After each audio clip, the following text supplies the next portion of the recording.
Nah, teman-teman, kita akan masuk ke dalam klaster yang terakhir, yaitu klaster C. Yang mana klaster C ini adalah gangguan kepribadian yang cenderung bersifat anxious dan fearful.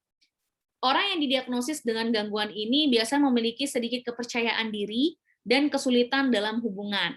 Individu ini cenderung takut akan sesuatu yang berbeda, gugup, dan tidak bahagia. Lalu juga adanya rasa cemas ataupun ketakutan yang berlebihan membuat perilakunya itu cenderung untuk menghindari situasi-situasi yang ditakutinya. Di sini dalam klaster C ini ada beberapa gangguan kepribadian yang ada di dalamnya, yaitu ada avoidant personality disorder atau gangguan kepribadian menghindar, lalu ada dependent personality disorder, yaitu gangguan kepribadian yang dependent, lalu yang terakhir ada obsessive compulsive personality disorder, yaitu gangguan kepribadian obsesif kompulsif. Kita akan membahas dari yang pertama ya teman-teman, yaitu avoidant personality disorder. Avoidant personality disorder itu adalah gangguan kepribadian yang mana individu yang didiagnosis dengan gangguan ini menunjukkan harga diri yang rendah, rentan terhadap rasa malu, sangat cemas akan dikritik oleh orang lain, sehingga hal ini membuat dia menghindari interaksi di mana ada kemungkinan ia dikritik, dan dia akan memilih pekerjaan yang terisolasi secara sosial gitu ya. Jadi pekerjaannya tuh kalau bisa yang menyendiri gitu.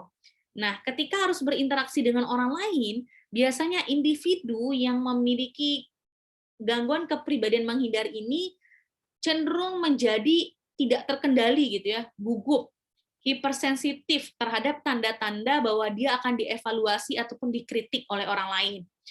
Terus juga individu itu cenderung takut untuk mengatakan dan melakukan sesuatu yang konyol atau hal ini dapat mempermalukan dirinya sendiri gitu.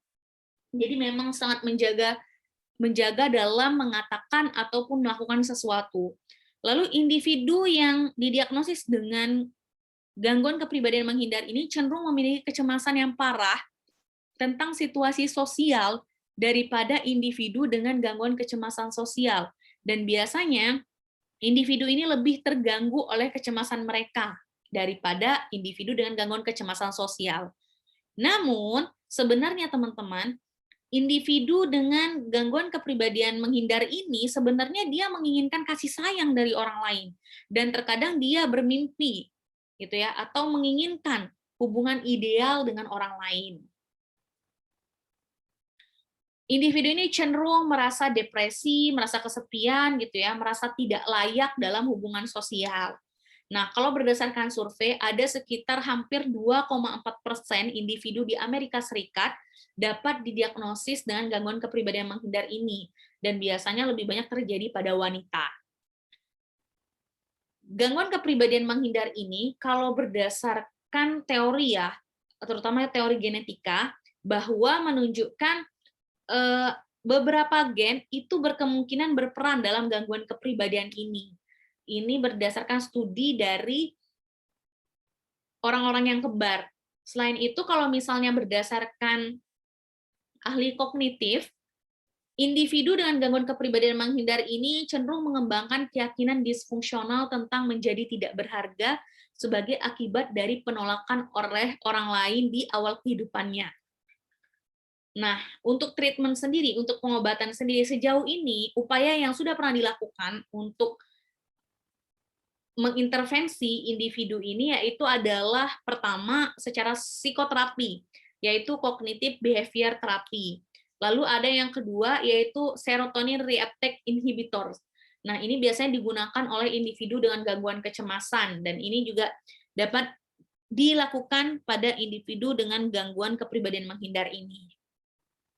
Ini adalah beberapa kriteria dari gangguan kepribadian menghindar berdasarkan DSM-5, yaitu adanya pola pervasif, pola berulang, hambatan sosial, perasaan tidak mampu, hipersensitivitas terhadap evaluasi negatif yang dimulai pada awal masa dewasa, dan ini hadir dalam berbagai konteks seperti yang ditunjukkan oleh hal-hal berikut ini, yaitu yang pertama, menghindari kegiatan kerja yang melibatkan kontak interpersonal yang signifikan karena dia takut dikritik, tidak disetujui, ataupun ditolak. Lalu yang kedua, tidak bersedia untuk terlibat dengan orang-orang tertentu kecuali memang dia disukai. Lalu yang ketiga, menahan diri dalam hubungan intim karena takut dipermalukan ya ataupun diejek. Lalu kemudian preokupasi dengan kritik atau ditolak dalam situasi sosial. Lalu selanjutnya dihambat dalam situasi interpersonal baru karena perasaan tidak mampu tadi. Lalu memandang diri sendiri sebagai tidak layak secara sosial. Secara pribadi dia tidak menarik dan juga merasa lebih rendah daripada orang lain. Nah, biasanya individu ini cenderung enggan untuk mengambil resiko pribadi atau untuk terlibat dalam aktivitas yang baru karena mereka mungkin terbukti memalukan. Nah, individu-individu dengan gangguan kepribadian avoidant ini, menghindar ini, biasanya cenderung menghindari hal-hal yang itu dapat membuat mereka dikritik gitu ya, ataupun juga interaksi sosial seperti itu. Lalu ke dalam aktivitas yang orangnya banyak gitu. Nah, biasanya individu dengan gangguan kepribadian avoidant ini cenderung menghindari itu. Lalu yang kedua, ada dependent personality disorder. Nah, individu yang didiagnosis dengan dependent personality disorder ini cenderung cemas tentang interaksi interpersonal. Tetapi kecemasannya itu berasal dari kebutuhan mendalam untuk diperhatikan oleh orang lain, bukan dari kekhawatiran akan dikritik. Nah, ini beda ya teman-teman. Jadi kebutuhannya itu cenderung untuk diperhatikan, tapi bukan untuk dia khawatir gitu, bukan karena dia khawatir untuk dikritik. Adanya keinginan untuk dicintai dan diperhatikan orang lain, sehingga membuat individu dengan gangguan kepribadian dependen ini cenderung tidak peduli dengan pikiran dan perasaan mereka.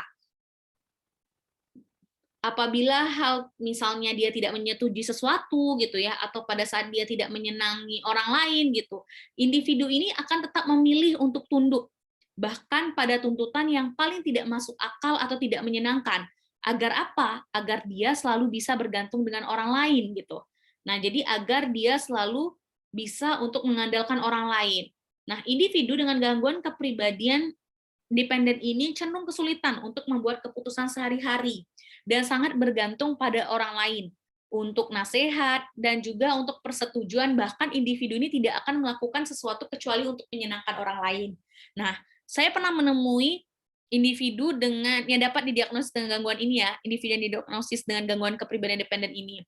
Nah, dia dengan hal-hal seperti misalnya baju gitu ya, pakaian, nah itu cenderung meminta orang lain untuk memilihkannya gitu. Dia merasa tidak mampu untuk memilih, tidak mampu untuk membuat keputusan gitu. Apa yang akan ia kenakan pada hari itu gitu. Terus juga individu yang dengan gangguan kepribadian dependen ini, dia hanya dapat berfungsi dalam suatu hubungan dan dia akan sangat peduli, bahkan akan memfasilitasi orang lain yang ada dalam hubungan itu agar dia selalu mendapatkan dukungan dan perhatian orang tersebut.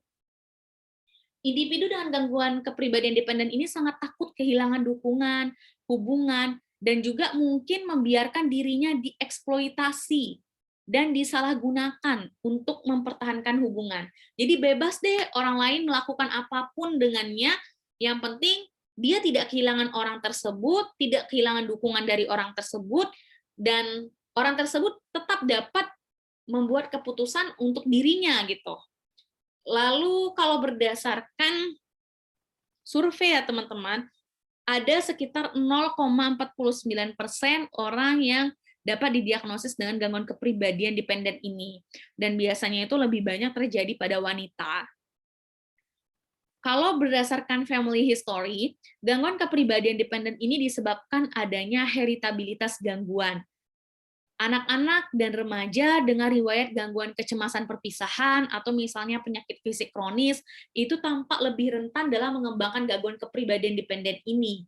Kalau secara kognitif, individu dengan gangguan kepribadian dependen ini cenderung memiliki keyakinan yang berlebihan dan tidak fleksibel terkait dengan kebutuhan ketergantungan mereka, seperti misalnya saya membutuhkan dan saya adalah orang yang lemah gitu.